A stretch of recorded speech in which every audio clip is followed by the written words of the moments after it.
last week. Hundreds of protesters took to the streets of Kabul on Sunday to demonstrate against U.S. military operations. Karzai has told the commander of the coalition forces that civilian deaths in his country are no longer acceptable. Well, U.S. Defense Secretary Robert Gates has arrived in Afghanistan on an unannounced trip.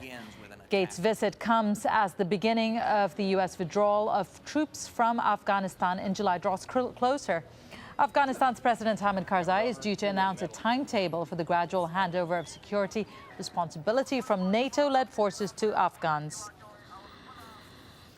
Truck drivers in Gaza are on an indefinite strike. They're protesting against Israel's permanent closure of the commercial Karni crossing in the north of the Strip. This leaves the Kerem Abu Salem crossing in the south as the only way for goods to get in and out of Gaza. Nicole Johnston has more from Rafah. Here at Rafah, hundreds of Gaza's truck drivers are on strike. They've blocked the entrance to the Kerem Abu Salem crossing, and that means at the moment no supplies can get in and out of Gaza. Now they're striking because Israel has closed the Karni crossing, and the drivers are saying that they won't work until it reopens. Now, Karni used to be the main export and import point for Gaza, but when Hamas took over, Israel closed it, except for gravel and grain, and now Israel has shut it down completely. Karni is a well-prepared crossing for security and infrastructure. It's cheaper. It's closer to the city, to the factories, to the warehouses and to the wholesalers. In addition, from the Israeli seaport to the crossing, it's only 35 to 40 kilometres. But Kerem Abu Salem is 3 times further than Karni, and its capacity is very limited. It's also more expensive. Now, Israel says that it's closed the Karni crossing for security reasons and that it's expanding the capacity of the Kerem Abu Salem crossing.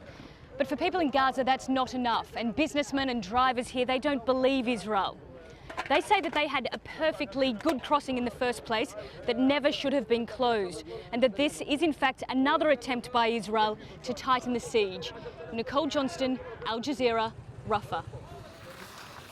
Japan's chief cabinet secretary has been named the acting foreign minister.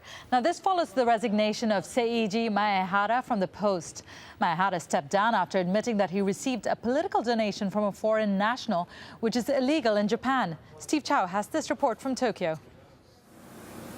At the Ogawa rubber mask factory, TV entertainers have replaced politicians on the assembly line. With 5 different prime ministers in 5 years in what is a seeming lack of leadership, there's been a growing disdain among Japanese for anything political. Politicians' masks used to make up at least 50% of our orders. Now it's only 10%. The public feels politicians don't give us anything to look forward to. That certainly is the current sentiment with Naoto Kan. The latest prime minister, less than a year on the job, has had approval ratings fall to a record low of 18%. He has so far ignored opposition calls for his resignation, stubbornly pushing through an unpopular budget. We need to establish a fiscal policy that does not increase the debt. The hope people had for Khan and his party has changed to disappointment, despair and now anger. The DPJ party, of which Khan leads, was swept into power for the first time in 2009. Back then, the majority believed its promises of changing the way politics was run here, that politicians could be less about politicking and more about representing the people. With opposition groups vowing to block the carrying out of the budget, threatening to stall the runnings of government, analysts say Khan needs to act much more decisively. He is seen to be in control. I think Japanese voters in general are still pretty much prepared to give him the benefit of the doubt. But decades of economic stagnation has seen patience grow thin. And the fear is that before too long, the revolving door of leadership will herald in yet another new face into Japanese politics. Steve Chow, Al Jazeera, Tokyo. Now, one of the world's most active volcanoes has begun spewing large amounts of smoke and lava. The Hawaiian Volcano Observatory says Kilauea sent lava shooting nearly 20 meters into the air. The observatory has issued a warning about a possible hazardous eruption.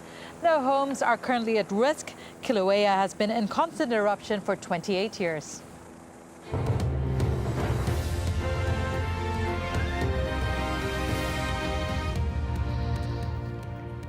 This is Al Jazeera, and these are the stories making the headlines. The battle to gain control of Libya is raging across the country. Fierce fighting has seen rebels try and hold back counter-attacks by Muammar Gaddafi's forces. In the city of Misrata, these pictures show rebel forces celebrating after claiming victory over Gaddafi's military. The city has been the scene of some of the heaviest fighting, and at least 18 people are reported to have been killed. Well, Gaddafi made a brief appearance on state television to show his supporters that he is still in Tripoli. His forces continue to wage counterattacks in towns and cities secured by rebels. Bin Jawad has been apparently been reclaimed by Gaddafi's army. The unrest in Libya is causing new fears for the global economy. Attacks on oil depots and slowing production there have caused U.S. crude oil to hit a 2.5-year high, rising about $106. As a result, stock markets are taking a big hit. Tokyo's Nikkei average is down more than 2% on Monday, while Australia's benchmark index is down by about 1%. In Yemen, at least one person has died in clashes with government loyalists. 52 protesters were wounded in Ib city. That's 190 kilometers south of the capital, Sana'a. And another member of parliament has resigned from the ruling party. It's the 14th in the past week. Sheikh Hassan Ali Annan quit in defiance at the government's treatment of protesters. Saudi Arabia is reportedly building up its security forces in the eastern part of the country. It comes in response to protests there calling for more rights for Shia Muslims. New video posted on a social media website appears to show a protest in Qatif on Friday. On Saturday, the Interior Minister banned all demonstrations in the kingdom. U.S. Defense Secretary Robert Gates has arrived in Afghanistan on an unannounced visit. Gates' visit comes as the beginning of the U.S. withdrawal from troops from Afghanistan in July draws closer. Afghanistan's President Hamid Karzai is due to announce a timetable for the gradual handover of security responsibility from NATO-led forces to the Afghans. The trial of former French President Jacques Chirac on corruption charges begins in just a few hours. The charges date back to his time as mayor of Paris. Stay with us now for Frost Over the World. That's on Al Jazeera.